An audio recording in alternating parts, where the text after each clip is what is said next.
Halo, jadi pada video kali ini saya akan mempresentasikan materi tentang siklus akuntansi perusahaan jasa. Mari kita mulai pada urutan pencatatan dan pembahasan. Yang pertama ada dari transaksi menuju ke dokumen dasar, kemudian buku jurnal, buku besar, dan berakhir pada laporan keuangan. Nah, siklus akuntansi selalu dimulai dengan dilakukannya transaksi oleh sebuah perusahaan. Sementara yang disebut transaksi adalah peristiwa bisnis yang dapat diukur dengan menggunakan satuan moneter dan yang menyebabkan perubahan minimal pada satu unsur persamaan akuntansi. Transaksi dalam perusahaan jasa adalah aktivitas penyerahan jasa yang merupakan produk dari perusahaan tersebut kepada pelanggannya. Yang pertama ada posting.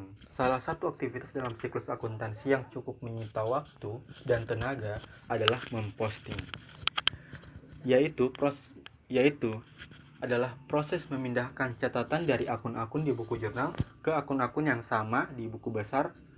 Kemudian pemindahan catatan dari buku jurnal ke buku besar tersebut merupakan bagian dari siklus akuntansi yang normal. Jika dalam buku jurnal dicatat suatu akun tertentu di sebelah debit dan akun lainnya di sebelah kredit, maka setiap jumlah rupiah yang tercantum di setiap akun pada jurnal harus disalin ke setiap akun di buku besar dengan jumlah yang sama dan sesuai posisinya di sebelah debit atau kredit. Nah, kemudian ada neraca lajur. Jika proses perhitungan saldo setiap akun yang ada di buku besar telah selesai, maka tinggal disusun laporan keuangan perusahaan untuk periode bersangkutan. Akan tetapi, sebelum menyusun laporan keuangan, kita dapat menggunakan media penolong untuk mempermudah penyusunan laporan keuangan tersebut. Media penolong itu disebut dengan neraca lajur.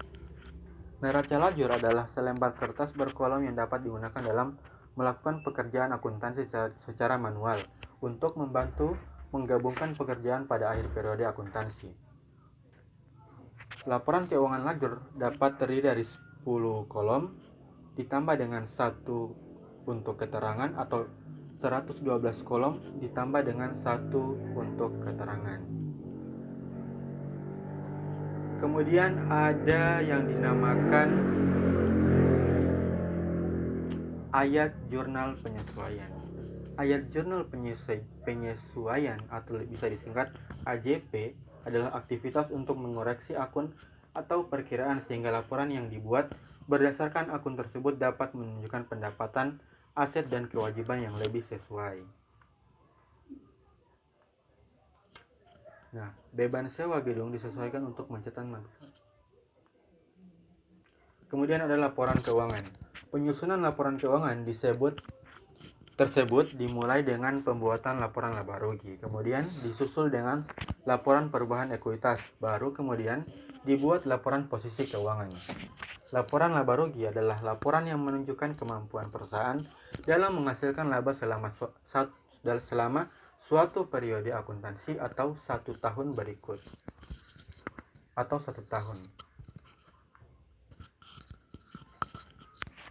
Laporan perubahan ekuitas adalah laporan yang menunjukkan perubahan ekuitas selama suatu periode akuntansi akibat transaksi usaha selama periode tersebut. Kemudian ada laporan posisi keuangan. Laporan posisi keuangan adalah daftar yang menunjukkan posisi sumber daya yang dimiliki perusahaan serta informasi dari mana sumber daya tersebut diperoleh. Dan ada bentuk laporan posisi keuangan.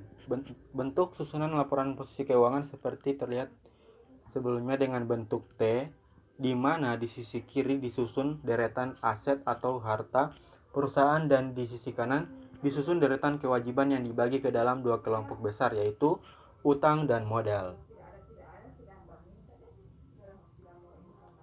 Laporan posisi keuangan juga dapat disusun dengan urutan dari atas ke bawah atau vertikal dan disebut sebagai bentuk laporan.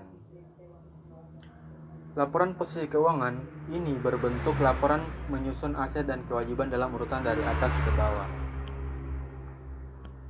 Nah, dan laporan posisi keuangan juga dapat disusun dengan urutan dari atas ke bawah, vertikal.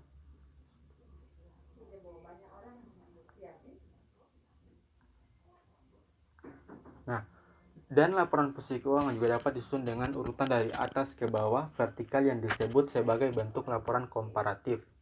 Laporan ini berbentuk menyusun aset dan kewajiban dalam urutan dari atas ke bawah. Susunan laporan posisi keuangan. Hal ini yang perlu diperhatikan dalam menyusun laporan posisi keuangan adalah urutan penyusunan akun. Akun-akun aset disusun berdasarkan urutan likuiditasnya.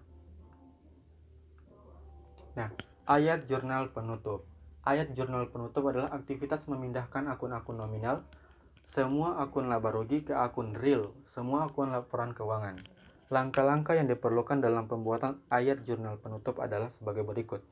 Yang pertama ada menutup semua akun pendapatan, kedua menutup semua akun beban, ketiga menutup akun ikhtisar laba rugi, keempat menutup akun dividen.